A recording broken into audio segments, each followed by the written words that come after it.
የተወደዳችሁ የክርስቶስ ቤተሰቦች እንደምንከረማችሁ እንደምንሰነበታችሁ። የዛሬው ርዕሳችን በቅድስት ሀገር እስራኤል ኢየሩሳሌም ከተማ እያልን በምንጠራው በምስራቅ ክፍል የሚገኝ ቦታ ይሆናል። ይህ ቦታ ልዩ ስሙ አጸደ ሐምል ጌቴሴማኒ በመባል ይታወቃል ማለት ነው የቤተ ክርስቲያኑ ስም። ዛሬ ቀጥታ ወደዛ ስለሆነም ወስዳችሁ ተከታተሉኝ እንዳያመልጣችሁ ለማለት ነው። ይህ ቤተ ክርስቲያን የሚገኘው በደብረ ዘይት ተራራ ግርጌ የወይራ ተክል በሚበዛበት በቄድሮን ሸለቆ ውስጥ ይገኛል። ለዚህም በስፍራው የካቶሊክ ቤተ ክርስቲያን አንጸውበታል። የቤተ ክርስቲያኑ ስያሜ የቃሉ ምንጭ ላቲን ሲሆን የጣር ወይም ደግሞ የሐዘኑ ቤተ መቅደስ በማለት ይታወቃል።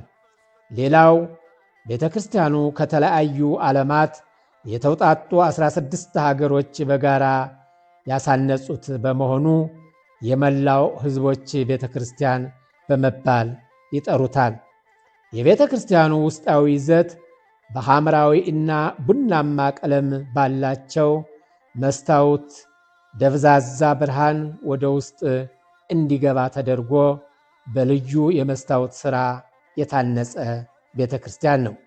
ይህም የሆነበት ምክንያት በስፍራው ጌታ ሲጸልይ በነበረበት ሰዓት የነበረውን የሐዘን ድባብ ለማጠየቅ ስለሆነ በጌቴሴማኒ ይሁዳ ሰላም ላንተ ይሁን ብሎ ጌታን በመሳም አሳልፎ ከመስጠቱና በሮማውያን ወታደሮች ከመያዙ በፊት ጌታችንና መድኃኒታችን ኢየሱስ ክርስቶስ ሐዋርያትን ሰብስቦ የድንጋይ ውርወራ ያክል ከነሱ ርቆ ሲጸልይበት የነበረው ቦታ አጸደ ሐምል እየተባለ ይጠራል። ጌታችን መድኃኒታችን ኢየሱስ ክርስቶስ ደቀ መዛሙርቱን አስከትሎ ወደ ጌቴሴማኒ ወደ አጸደ ሐምል ሄደ። ወደዛ ሄጄ እስክጸልይ በዚህ ተቀመጡ አላቸውና ነፍሴ እስክሞት ድረስ እጅግ አዘነች፣ ከኔ ጋር ትጉ አላቸውና ከደቀ መዛሙርቱ እልፍ ብሎ የድንጋይ ውርወራ ያክል ርቆ በፊቱ ወደቀና አባት ሆይ ቢቻልህስ ይህች ጽዋ ከኔ ትለፍ፣ ነገር ግን አንተ እንደምትወድ ይሁን እንጂ እኔ እንደምወደው አይሁን አለ። የማቴዎስ ወንጌል ምዕራፍ 26 ከቁጥር 46 እስከ 50። ጌታ በዚህ ዓለም በቆየበት ጊዜ ያደረገው ለእርሱ የሚያገለግል ሳይሆን ለእኛ ትምህርት ሆኖ እንድንከተለውና እንድንሰራው ነው። ማንም ከጌታ ብዙ ነገሮችን ይሻል የምትፈልጉትንም አታውቁም እንዳለው የእያንዳንዱ ልመና የሚወሰነው በዚያው ፍላጎቱን በሚገልጸው ቢሆንም እያንዳንዱ ለጠየቀው ወይም ደግሞ ለለመነው መልስ ሲያጣ ለእኔ የሚበጀውንና የሚጠቅመውን ከኔ ይልቅ አንተ በበለጠ ስለምታውቀው እንደ እኔ ፍላጎትና ጥያቄ ሳይሆን ያንተ ፈቃድ ይሁን ማለት ቀላል ባለመሆኑ በዚህ ሐሳብ እየተመሩ መጠቀም ያስፈልጋል። ጌታችን በፊቱ ወድቆ በጸለየበት በአጸደ ሐምል ቤተ ክርስቲያን ተሰርቶበት ይታያል። ግንባሩን ምድር በማስነካት ወዙ እስኪንጠፈጠፍ ወይም ደግሞ እስኪፈስ ድረስ የሰገደበት በቤተ ክርስቲያኑ ውስጥ በብረት ታስሮ ይገኛል። ጌታችን ያለኔ ሞት የዓለምን ድህነት፣ ያለኔ አሳር የዓለም ክብር ሊገኝ አይችልም እንጂ የሚችል ከሆነ ይህ ጽዋ ሞት ከኔ ይለፍልኝ፣ ነገር ግን የኔ ፈቃድ ብቻ ይሁን አልልም፣ የኔ ፈቃድና ከአንተ ፈቃድ ጋራ አንድ ነውና ያንተ ፈቃድ ይሁን እላለሁ እንጂ የኔ አይሁን ያለበት በዚህ በአጸደ ሐምል በወይራ አትክልት ባለበት አካባቢ ነበር። ልናስበውና የሚገባን ትምህርቱን ነው። ከእግዚአብሔር የምንጠይቀው አይነቱም ምጣኔውም ብዙ ይሆናል። የምንፈልገውን ስናገኝ ደስ ሊለን፣ ስናጣ ሊከፋን ወይም ደግሞ ልንማረር ልንበሳጭ አይገባም። ሁሉም የሚሆነው የሚያደርገው በእግዚአብሔር ፈቃድ እንጂ በእኛ ፈቃድ ባለመሆኑ ሁሉንም ፈቃድ ይሁን ብሎ መቀበል ይገባል። ደቀ መዛሙርቱ ከእኔ ጋር ትጉ ጸልዩ ነበር ያላቸው ሥጋ ደካማ ነውና ያችን አጭሯን ጊዜ ተግተውና ነቅተው ጌታን ሊመስሉት ወይም ደግሞ ሊከተሉት አልቻሉም። ያንቀላፉ ነበር። ትቷቸው ወደ ሄደበት ወደ ጌቴሴማኒ ቢመለስ አሁንም ተኝተው አገኛቸው። በዚህን ጊዜ ምን አላቸው?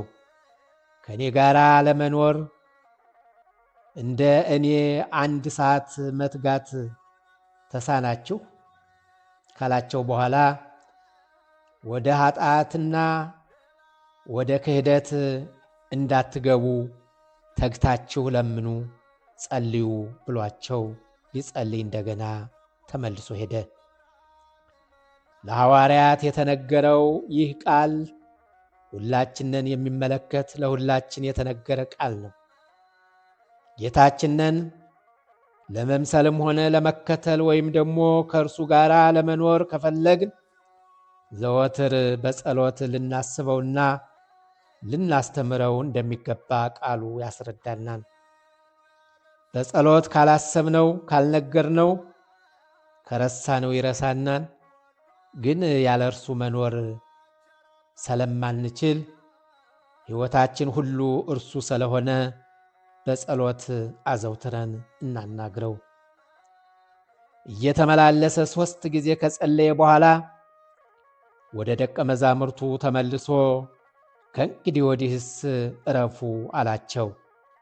ምክንያቱም ጌታ በኃጥአን እጅ የሚያዝበት ጊዜ ቀርቦ ስለነበረ ከዚህ በኋላ ከ12ቱ አንዱ ይሁዳ ከእርሱ ጋር ብዙ ሕዝብና ሰይፍና ጎመድ ይዘው ካህናትና አለቆች ከሕዝቡም ሽማግሌዎች ጋር መጡ።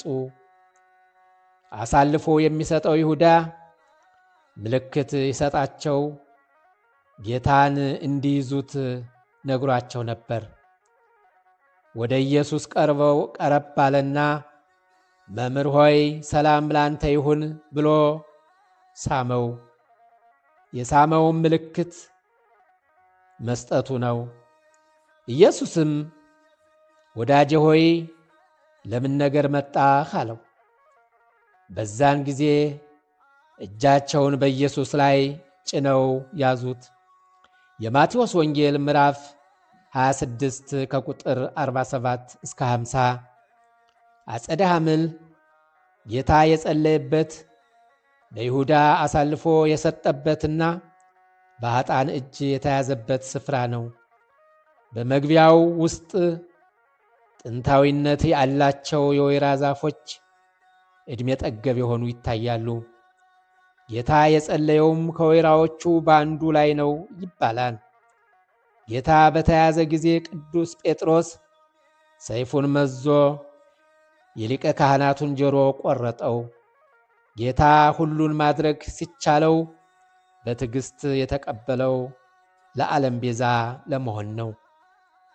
ጴጥሮስንም በሾተል የተገደለ በሾተል ይሞታል፣ ሾተልህን ወደ አፎንቶ መልስ አለውና ጆሮውን የቆረጠውን ማልኮስን ጆሮውን ዳሶ አዳነው።